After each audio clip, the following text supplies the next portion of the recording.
So you want to draw digital art and do animation for YouTube videos or for your freelance projects, and you are on a tight budget. And that's why we have these products which are lying on my table right now. These are budget friendly pen tablets from different brands, and we are going to compare them right now. So this is the latest one from Huion. It's a small lightweight pen tablet, and this is called the Inspiroy 2 series, and this is a small version. It comes in 3 sizes: small, medium and large. Basically I have 2 with me, the small one and the largest one. There you go. This is the largest one Inspiroy 2 series has offered. There is one more model which lies in between the two, that is the medium version. The medium and the large, they have extra buttons, extra features, and I'm going to talk about this in this very video. If you want to jump to that section, you can go to the timeline and click on that particular section. You connect this thing with your computer, you use a pen to draw, to animate, to edit your photographs, or use it during the online classes for taking notes and etc. We are going to compare this one with the very popular, the smallest one in this category actually, and very popular one by Wacom. The model number is CTL472. Surprisingly, the Wacom one, which is very old, is still expensive, more expensive than the latest Huion pen tablet. It's a very teeny tiny price difference between the two, but that matters when you are on a budget. I bought this in 2017. It's making me look older, so I'm going to just keep it on the side right now. Before you start watching the video, please share the subscribe. What did I say? Please press the subscribe button and share this video with your friends who are actually looking for a budget pen tablet. And please hit the like button if you are still enjoying this video. So let's go ahead. Alright, inside the boxes we get a tablet, a pen, a connecting wire, and a few extra nibs. With Huion, you also get a pen stand with more nibs and one USB adapter for Android connection. The active drawing area on these two are different. Huion has slightly larger drawing area of 6.3 by 3.9 inches and Wacom has an active area of 6 by 3.7 inches. But Huion Inspiroy 2 has larger footprint because of these shortcut buttons, and that's a huge advantage when you actually draw continuously. Wacom has absolutely no buttons or any touch bars as shortcuts. It's just a plain slate.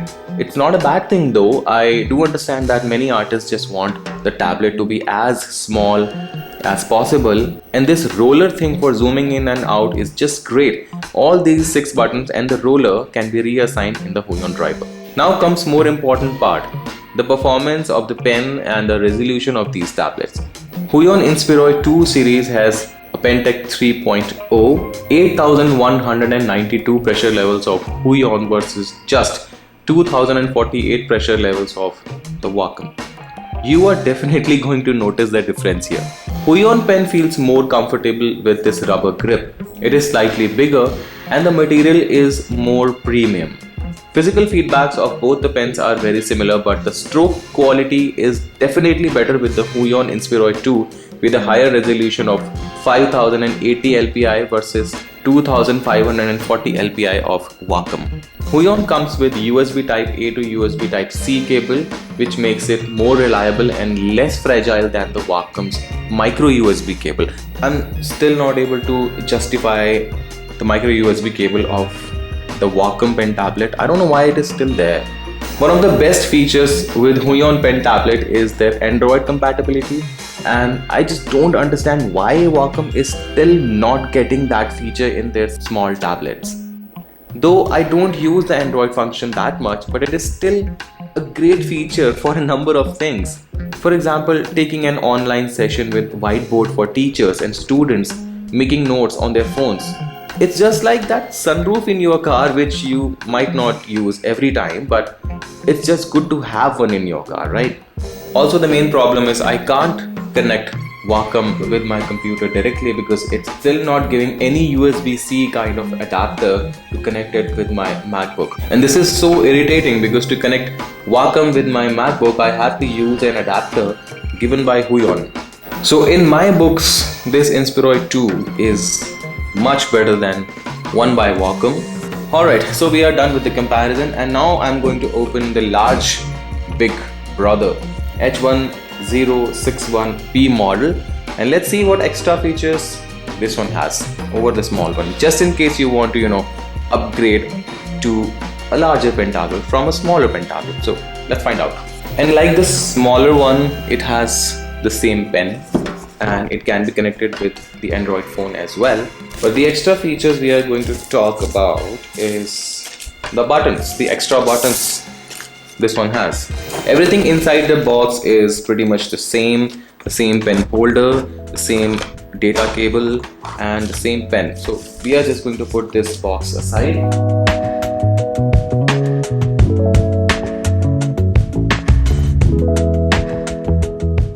So this is for people who want larger area to draw, and this is a beauty because this one has 8 buttons, 1 roller button. It has extra dedicated buttons on the top left. It gives you 3 separate profiles. For each separate profile you can set all these 8 buttons. So by the looks of it, this is like one of the most premium looking tablets I have ever seen in this price range. It looks matte. The surface is really matte. Just like the small one, the surface is same. So let's just connect this pen tablet with the MacBook. USB-C to USB-C, and the tablet is functioning, as you can see. Alright, so this is how the Huion Driver looks like. Doesn't matter which pen tablet you connect with the driver, it recognizes the particular pen tablet model automatically. So this is the basic area where you can reassign the buttons, and you can also recalibrate the working area. The next thing is the digital pen, where you can reassign the buttons which are on the digital pen. In the digital pen area, you can also play with the pressure sensitivity. I keep it this way according to my own drawing style, so you can play with whatever setting suits your style. So these are basically 3 different profiles you can change on the tablet, and what they will do, they will reassign these keys accordingly. For example, if I go to the first profile here, and if I see the first button is E right now, E shortcut, and if I change it to the second profile, it's B now, and if I change it to the third profile, it is C. At one time you get 8 keys, but in total you get 3 into 8, 24 shortcuts according to whichever software, whichever application you are using it for. So that's it for today. I hope you like this video, and if you do, hit the like button, hit the subscribe button, and share this video with your partners in art, and especially for someone who is actually looking for a pen tablet on budget. Till then, bye bye, sayonara, I'll see you next time.